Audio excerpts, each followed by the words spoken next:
Today, we are going to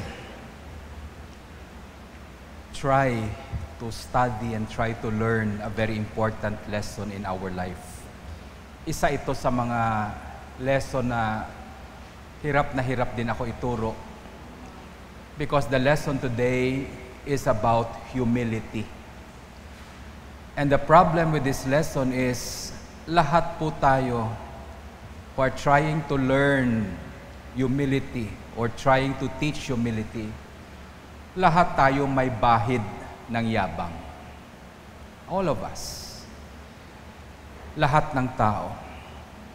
Kaya pwede mong sabihin sa katabi mo, mayabang ka. Pero mas mayabang ako.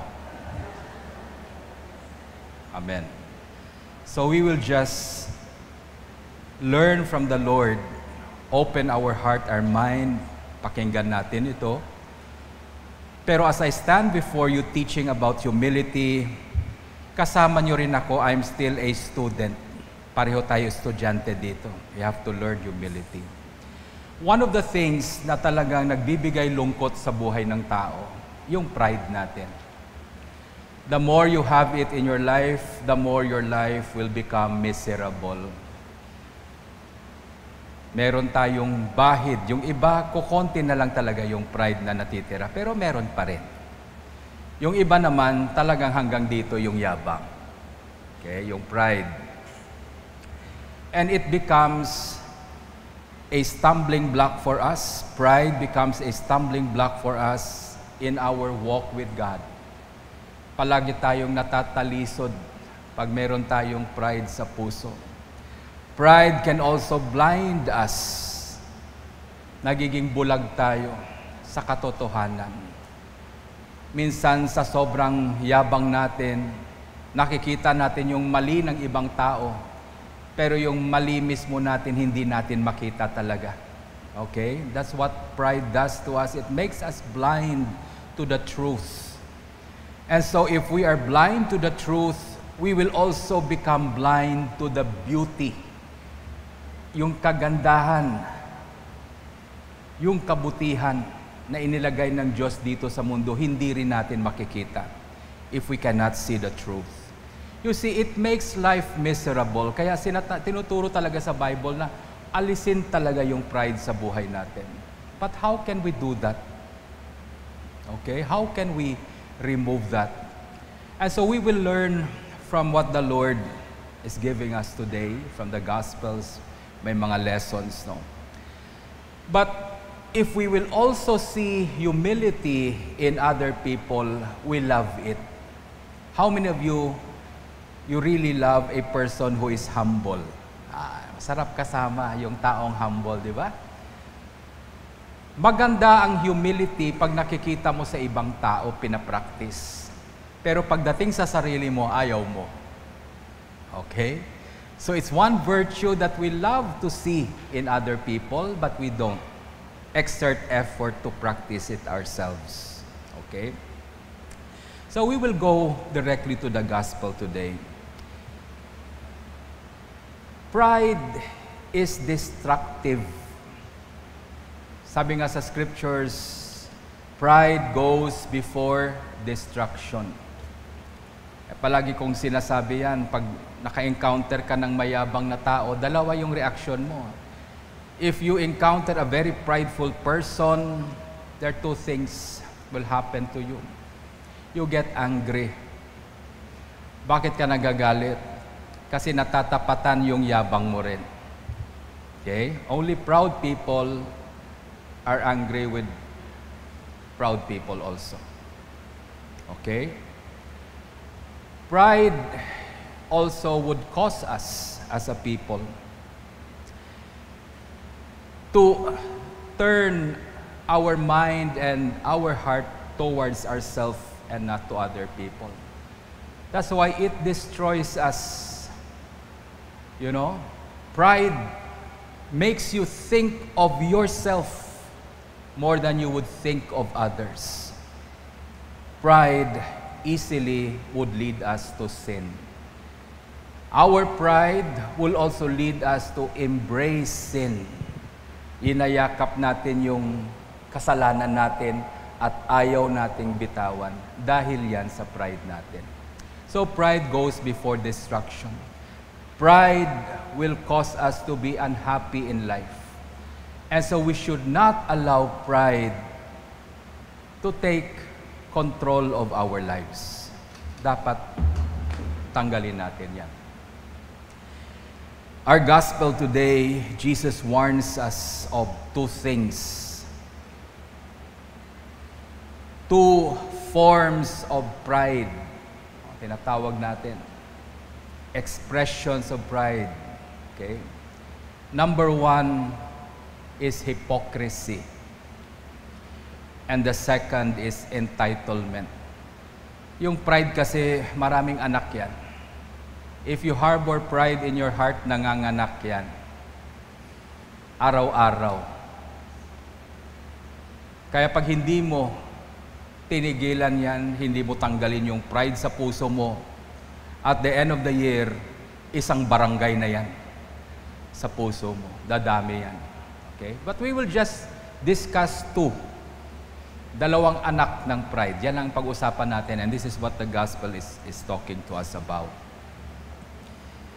Now, in our story today, Jesus was speaking to the multitudes and to His disciples. So this lesson is not for Pharisees only. It's not for teachers of this is not for the leaders. This is for everyone. He was speaking to the multitude and most especially to His disciples. Anong kinikwento ni Jesus dito? Sabi niya, the scribes and the Pharisees sit in Moses' seat. Therefore, whatever they tell you to observe, that observe and do. But do not do according to their works, for they say and do not do. Okay? Sabi ni Lord sa mga tao, makinig kayo sa mga Pariseyo sa tinuturo nila. Why? Why is it important that we listen to them? Because they sit in Moses' seat. Okay? They sit in the authority of Moses. And one of the authority that God gave to Moses was to interpret the law. Okay? Sit, yung nakaupo ka sa upuan ni Moses. And the word used there in Greek sa upuan na yan, tinatawag yan cathedra. Diyan ang gagaling yung word na cathedral. Bakit cathedral ang St. Michael's Church? Kasi yung upuan ng obispo, yung cathedra, nandyan. Okay? Ang tawag dyan sa upuan na yan, upuan ng obispo, cathedra. Kaya kung saan yung upuan na yan, yung simbahan na yan, nagiging cathedral. Okay? Now, even in the Old Testament, Moses was the first to sit in that authority to interpret the commandments of God. At alam ni Lord, even Jesus submits Himself to that authority. Sabi niya, you listen to what the Pharisees are saying. Why? Because they have the authority to teach the law. We have to listen. We have to observe. We have to follow what they're teaching. Pero itong sabi ni Lord, but do not do what they do. Why? Because they do not do what they preach. And that is the first warning of Jesus to us about pride. Pride is the basis and the cause of hypocrisy. Okay? We say one thing, we do another thing. Kaya pag may nagsabi sa'yo, ipokrito ka, sabihin mo sa kanya, welcome to the club. Pareho lang tayo. Lahat tayo, kung meron tayong pride, we have a touch and tinge of hypocrisy. Okay? Amen? Ayaw nyo yata mag-amen. Ibig nyo sabihin, ako lang isang ipokrito dito. Samahan nyo naman ako. Okay? And so sabi ni Lord sa mga tao, sabi niya, you do what they're teaching. Sundin yung tinuturo. Okay? Tama yung tinuturo. It has an authority, it has power, you listen to that. But do not practice what they do. For this is what the Pharisees do, for they bind heavy burdens hard to bear and lay them on men's shoulders, but they themselves will not move them with one of their fingers. Okay? But all the works they do to be seen by men. They make their phylacteries broad and enlarge the borders of their garments. You see, one of the things about pride that make us hypocrites is because we love to get attention for ourselves. Okay? Yan ang danger ng hypocrisy. It is born out of pride na talagang gusto natin yung attention na sa atin. And the Pharisees, their work is supposed to draw attention to God. You get the people's attention and focus them on God. Get the people to focus on God. But the Pharisees and religious leaders at that time, and even in our time today, yan din ang problema. Instead of pointing to God, we now begin to point to ourselves. Diyan bumagsak si Lucifer. Remember the story of the angel Lucifer, di ba? Lucifer was the anointed cherub. Baga, kung sa mga anghel, meron silang mga ranking eh. You know? Cherubs are the highest in ranks. Ito yung mga archangels. And among the archangels, sino ba yung mga archangels natin? Sinong kilala nyo? Ha? Buti kayo, may kilala kayo. Okay, sino ba? Ano pangalan ng simbahan natin? Oh, Saint Michael. Saint Michael is one of the many archangels. Okay? And among the archangels, you know, archangels, angels, myriads and myriads of angels. Yung archangels, ang dami nila. Pero, konti lang yung nabigyan ng pangalan na makilala natin. Si Gabriel, si Michael. In the apocryphal books, nandyan si Raphael. Okay?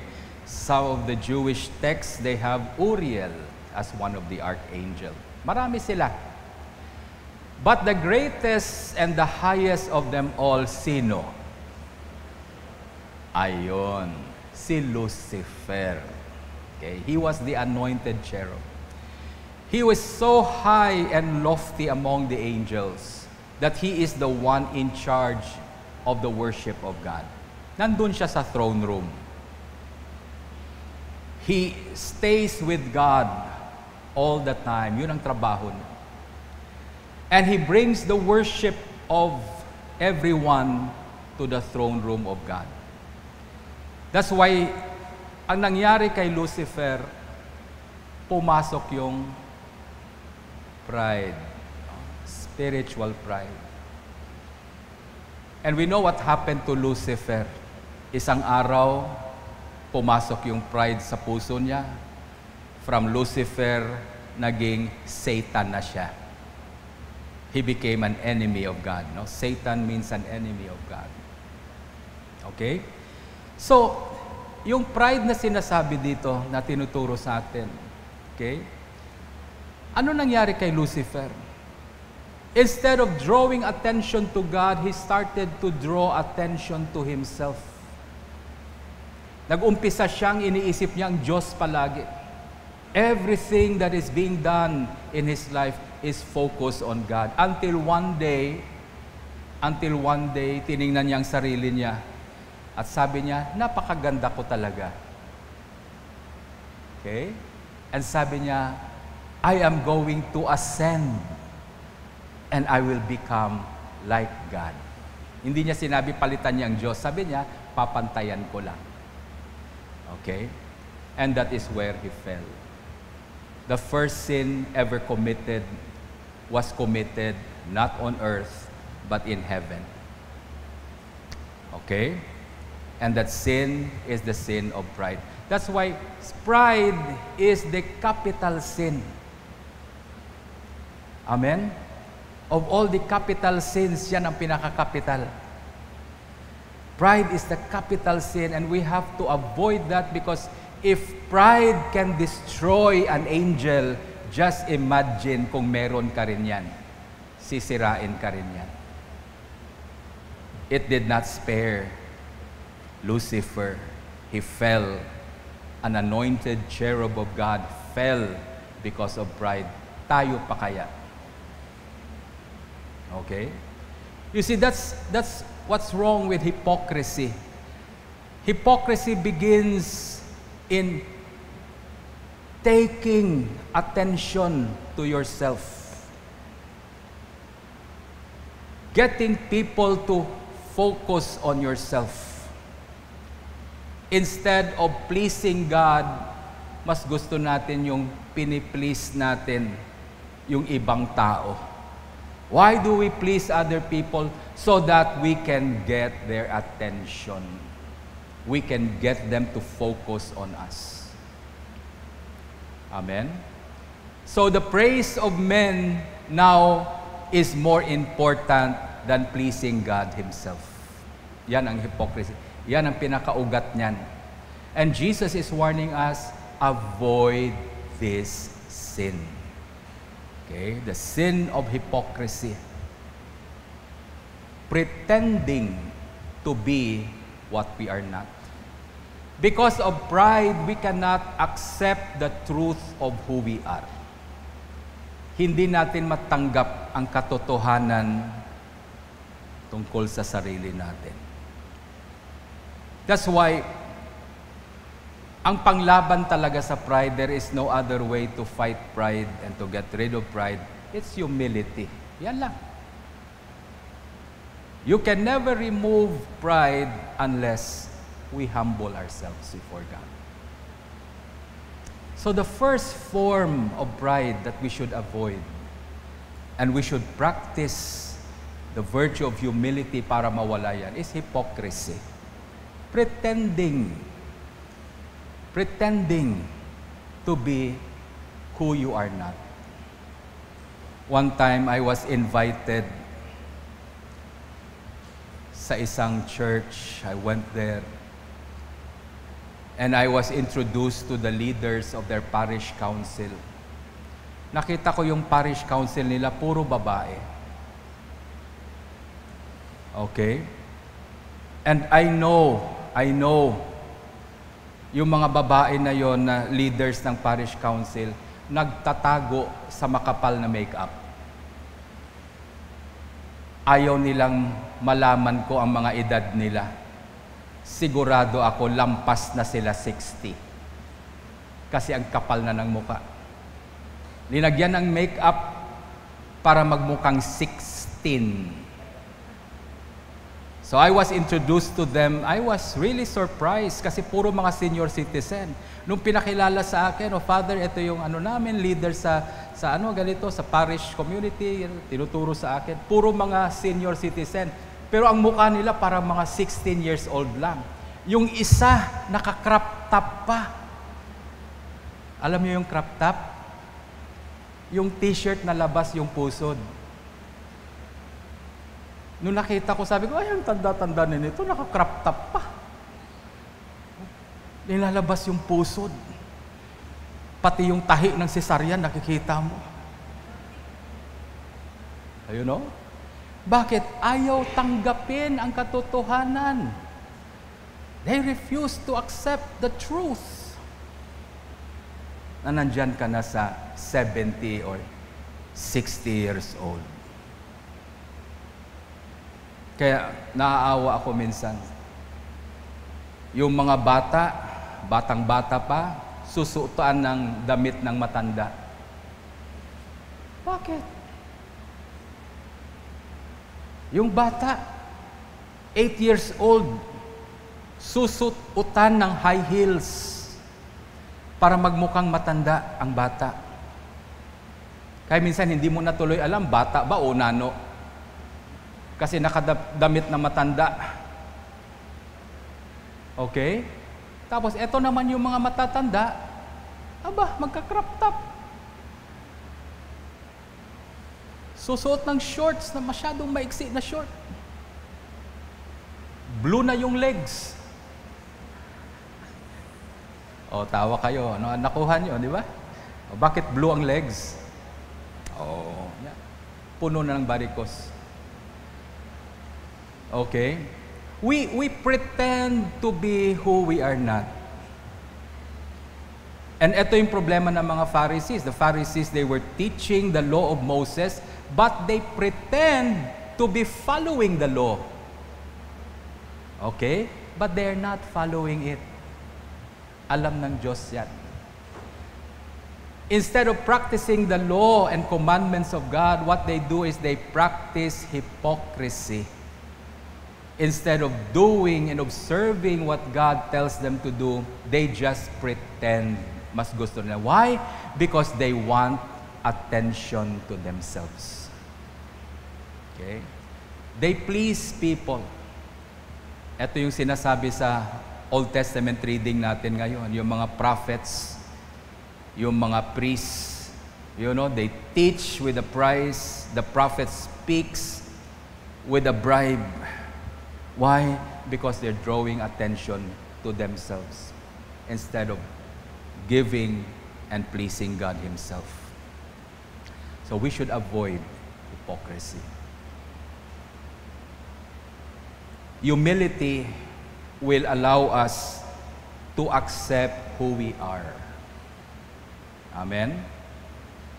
And because we learn to accept the truth about ourselves, we also accept the grace of God that comes with the truth. Kaya yung taong ipokrito, hindi marunong tumanggap yan. Doesn't know how to receive the grace that comes with the truth of God, for he rejects the truth. Ayaw niya yung katotohanan. Amen? That's why the scripture says, God resists the proud. Kahit anong lapit ng Diyos sa'yo, hindi talaga kayo magkakasama kasi you keep on rejecting what God is trying to offer you. That's why God resists the proud, but He gives grace to the humble. So anong panglaban natin sa hypocrisy? Accept and receive the truth of who you are. When you learn to accept the truth of who you are, then you will also receive the grace of God in your life. What is the truth in our life? Well, the truth is we are all sinners, unworthy of God. That's the truth. Hypocrisy causes us to act as if we are more holy than other people. Okay? Yan ang hypocrisy. I am holier than you. But if we humble ourselves before God, you just accept the truth, receive the truth, and you will have the grace that will flow. I am an unworthy sinner. I do not deserve God in my life. I do not deserve what I have in life. I am unworthy. And if you accept the truth, you know what happened? God gives you the grace that you would need.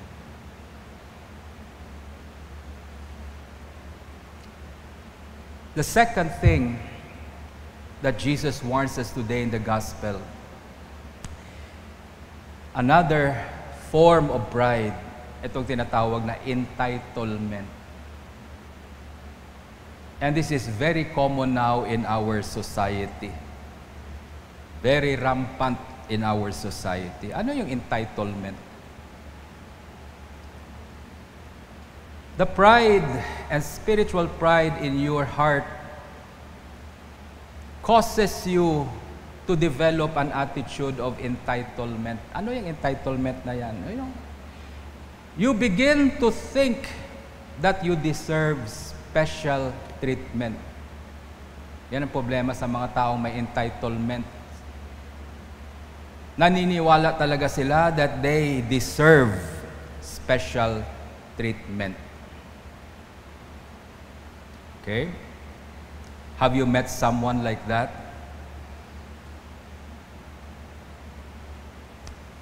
Another behavior you would notice in people who have that entitlement attitude, they feel that they deserve more than what they have in life. May mga taong ganyan. Pag na-meet mo, sasabihin, ay, wala ako niyan. Pag may nakita silang bagay sa ibang tao, sabihin, ay, wala ako niyan. Dapat meron ako niyan. Bakit? Sino ka ba? Bakit kailangan meron ka talagang ganyan? Pag nakikita ko si Brother Joseph, dinadrive niya yung rush niya. Sasabihin ko, ay ako rin, dapat meron ako niyan. That's entitlement. Amen? People who are so entitled, they feel that they deserve more than what they have in life. Kung anong meron ka, magpasalamat ka. Amen? Everything you have in life is a gift of God. Enjoy it. Thank God for what you have in life. Do not think of what you do not have. Always be mindful of what you have been given. Amen? Entitlement causes people to feel like people should do things for them because of who they are or how much money or power they have or possession. You know, when I went to Manila, may nagsundo sa akin at nag-volunteer na ihatid ako saan ako pumunta. Ang sabi ng tao na to, sabi niya, magiging bishop ka na kasi. So nung una hindi pa pwede kasi hindi pa ako bishop. So ngayon sabi niya, magiging bishop ka na. Sabi niya, Father, ihatid kita kung saan mo gusto. Sabi ko, sarap pala ng buhay ng bishop. Sabi ko, wag na lang. Bakit? Baka masanay ako. Sabi niya, hindi. As long as you're in Manila, hatid sundo kita. Brand new car, aircon, hindi ka mapapawisan. Sabi ko, thank you, kasi pag nasa Kalibo ako, nagta-tricycle lang ako. Baka masanay ako, iuwi ko yung sasakyan mo sa amin. Amen? There are people who think they deserve special treatment. Why? Because of who they are. One time, nasa van ako, nag-aabang ako ng van for Iloilo. Pagpunta ko doon, maaga ako pumunta para makaupo ako sa front seat. Sino sa inyo mahilig sa front seat? Sa van. Okay. Kasi pag nasa likod ako ng van, nasusuka ako. So gusto ko sa front seat. So I went early, hinanap ko yung van na wala pang laman so that I can sit down sa front seat. So nung sumakay na ako sa front seat, wala pang pasahero, I was there in the front seat. Sabi ko, sige, tiyagaan ko na lang, antayin ko mapuno ang van. Basta nasa front seat ako. Nung paalis na yung van, puno na, may pumuntang foreigner. Sabi niya, lumipat ka sa likod. Sabi sa akin. Sabi ko, bakit po? Sabi ng foreigner, because I will sit there. Sabi ko, I'm here first. Sabi niya, but I am British. Yan ang rason niya. Lilipat ako, i-give up ko yung upuan ko dahil British siya. Sabi niya, British ako. Sabi niya, lumipat ka. So sabi ko lang sa kanya, you are in the wrong country. Nasa Pilipinas ka. Hindi obra yung pagka-British mo dito. So galit na galit siya, kinausap niya yung driver. Sabi niya, palipatin niyo itong tao na to. Entitlement. Niyabang talaga. Okay? Naggalit talaga ako. Kasi, bakit tayo nagagalit sa mayabang? Kasi mayabang din tayo. Tinatapatan yung yabang natin. Okay? What is another thing about entitlement? Their personal needs come before everyone else's needs. Yan ang taong may attitude of entitlement. Mas importante ang pangangailangan ko kaysa pangangailangan mo. Nangyayari ito madalas sa banyo pag nakapila kayo.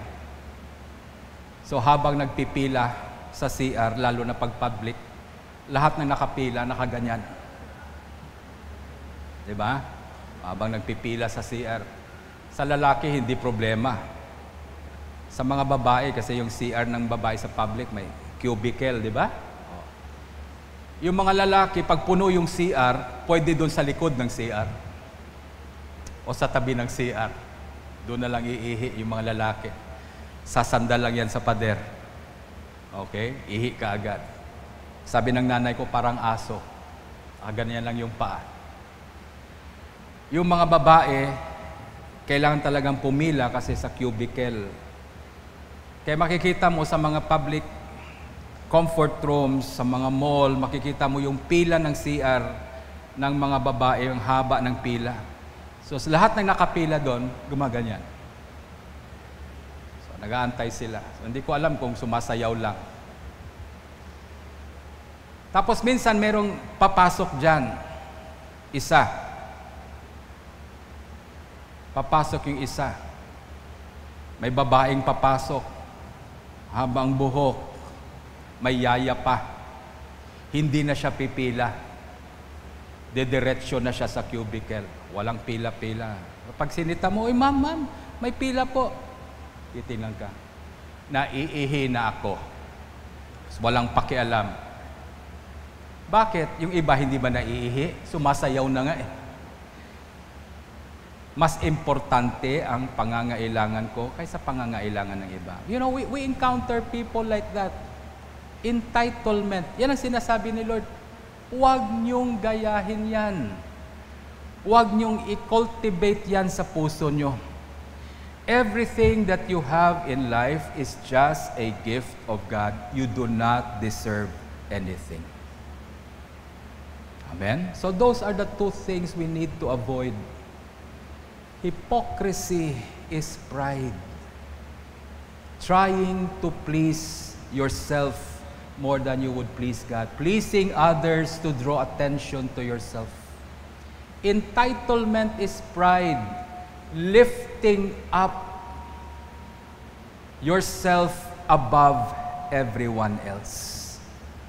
Marami pa yan, pero itong dalawa lang ang tinuturo sa atin ngayon sa gospel. You may find other things in the gospel that this is the two things that is very rampant in our society today.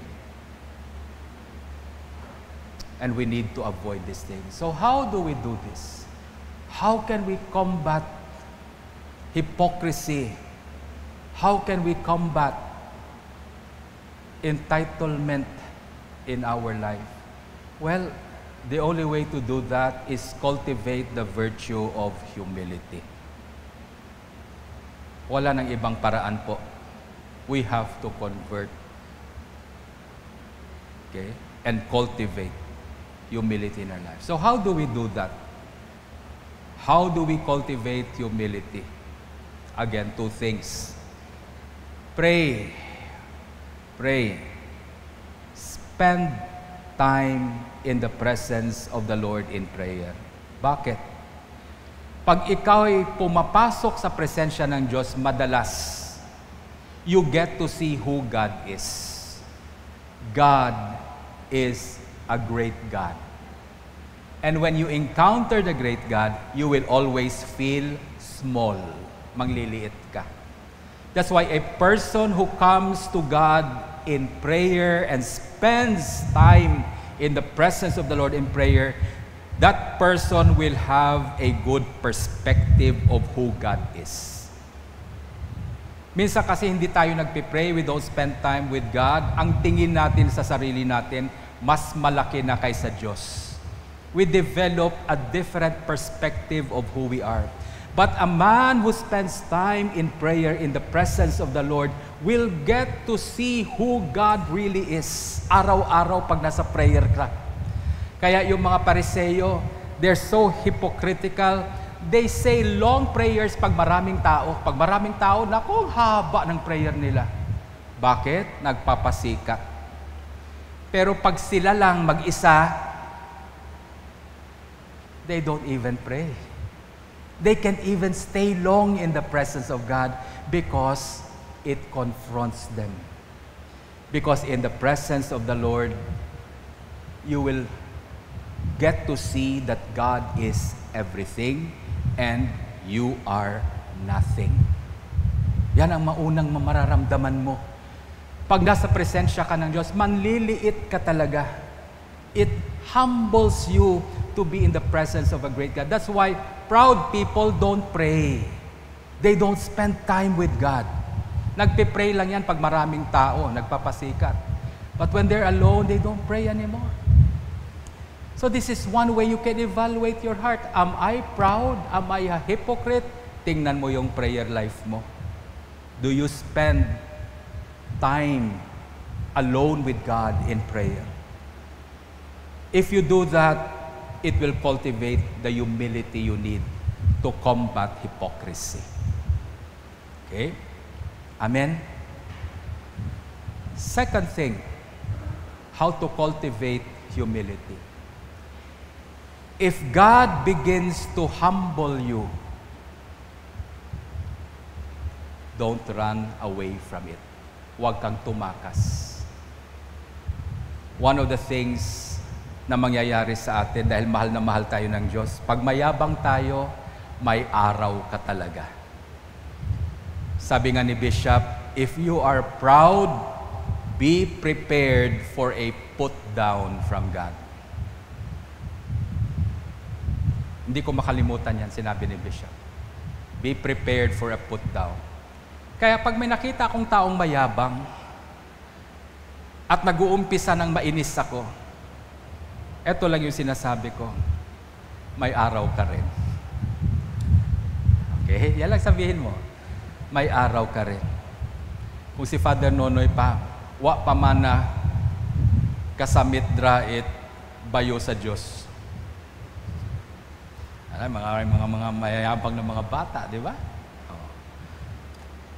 Doon sa bahay namin kagabi, may nagiinuman hanggang alas 3 ng umaga. Sinilip ko kung sino nagiinuman. Nako, puro estudyante. Order ng order. Hindi naman pera nila yan. Pera ng magulang nila. Order ng order na inom. Inuman ng inuman. Ang yayabang. Red horse pang iniinom. Sabi ko, balang araw gagapang din ng mga yan. Pag sumakit na yung kidney at atay, matututo na rin yan. Okay? God will always humble us when we are proud. Why? Because God loves us. He doesn't want us to cultivate pride. That's why we will go through humiliation. When you begin to go through the humiliations of God, huwag kang tumakas. If you want to cultivate humility, huwag kang tumakas. Submit to the humiliations that God is giving you. Sabi nga nila, di ba? Humble yourself before God that He may exalt you in due time.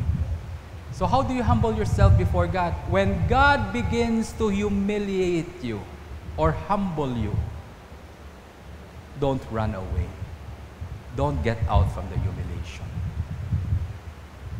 Amen? Minsan, may nagawa akong pagkakamali sa buhay ko, sa simbahan. And nung nakita ng obispo natin yung pagkakamali ko, I was confronted and I was disciplined by him. Gusto kong umalis na sa church. Number one, dahil sa hiya ko. Napahiya ako eh.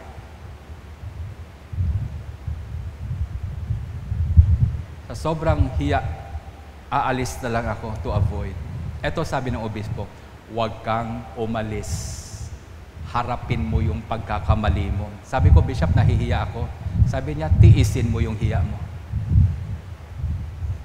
So at that time, hindi ako umalis. Tiniis ko yung hiya ko. And I'm glad I did that because that was a moment in my life I've learned humility. Humility means you accept your mistake. Pag pinagtawanan ka ng tao, tanggapin mo yan, kasama yan sa pagkakamali mo. Tayo pag nagkamali, ayaw natin tinatawanan tayo. Bakit? Kasama yan. People will laugh at you. People will ridicule you when you make a mistake.